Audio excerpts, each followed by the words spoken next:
right now. I mean, Comcast at $26, what's it down, 38% or something recently? And Disney, that's a disaster. When we were talking about Jimmy Kimmel, I think it was 112, 113. That's done nothing to, going all the way back to the 7 magical creatures that instead of dwarfs, Disney is a go woke, you go broke situation. I know you probably disagree with that, but nobody's currency is worth anything but Netflix. Yeah, but the interesting thing about Warner Discovery is that Zaslav seems to be prioritizing cash here. He's asking for a lot of cash in this deal. Netflix obviously has huge stock value. They also have cash, but yeah, I think that the Comcast bid would likely have to come in with a partner. We don't know who that partner might be. Comcast could do it, but the thinking is that they would likely have a backer or some kind of partner. This is not a cheap acquisition. I mean, if you're looking at the value anywhere from 60 to 70 billion plus debt, I mean, this is a pretty significant purchase, even for a company like Netflix. And, we'll see who ends up doing it. Matt, just because of the whisper campaign that's taking place, because of the uncertainty on the regulatory front, does it make it far more likely that you're going to see shareholder lawsuits no matter what they decide? That's a good question. There is a perception here that David Zaslav, the CEO, has a preferred bidder here. Most people believe he would like Comcast to get this company because he has a relationship there and he sees that as an opportunity to split the company first. And, if that's the case, maybe you might see some shareholders be upset if the Ellisons were sitting there wanting to buy the entire company for a price that would have taken out the shareholders at, without any risk of splitting this company. Obviously, if they do that split, David Zaslav stays in the job longer, which many believe he wants to do. So we'll see what happens here. Ultimately, this is a board decision. Hopefully, the board will be empowered to make that decision.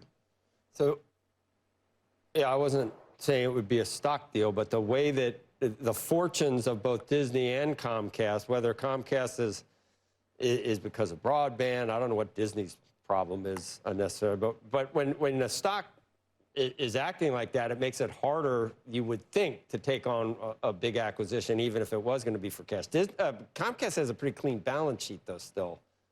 Do they not? And they're going ahead with the split of Versant, and they're doing that in a way that is not going to saddle Versant with a ton of debt. I mean, keep in mind, Disney, from all my reporting, Disney is not interested in Warner Brothers.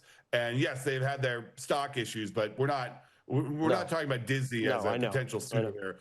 But it's a reflection of just legacy media. I don't know who's the best, who's in best shape right now. There's no legacy. It's like Netflix is I don't know if it stays like that. Is it always going to be that way? I finally saw a good show on Netflix after sifting through hours. Well, Disney had a $500 million weekend at the box office. Did you see Beast and Me, Beast in Me, something like that? Claire Danes. It's actually quality. I was surprised because Netflix throws so much up against the wall, very little sticks for me. But that is true, and that's the thing with the regulatory issue is it depends how you define the market, because you could make the argument that even if you combined all of these legacy media companies, they still got to fight YouTube. They've still got to fight Amazon, and they've still got to fight Netflix. So, it'll depend how they define this market for whether any of these legacy suitors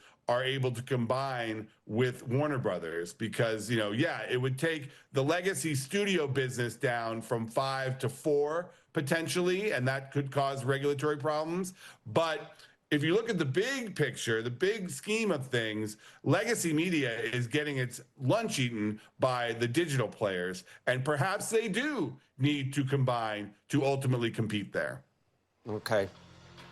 Yeah. All right. Zootopia. Zootopia 2. Did you see it already? Bring your kids I actually have not seen it. My kid really does want to see it, but We did not make it. There were long lines this weekend. But There were. A 500+ million weekend is nothing to be upset about. Oh, it's a 5-day doing really weekend. well. And That's what I half wondered. the money It's a- came from China. 5-day weekend. It wasn't your- Holiday weekend when nobody's working. Yeah, exactly. Yeah. But that is big. He's right. A lot of the Yeah, money it was more than that. It was like 562. It was insane.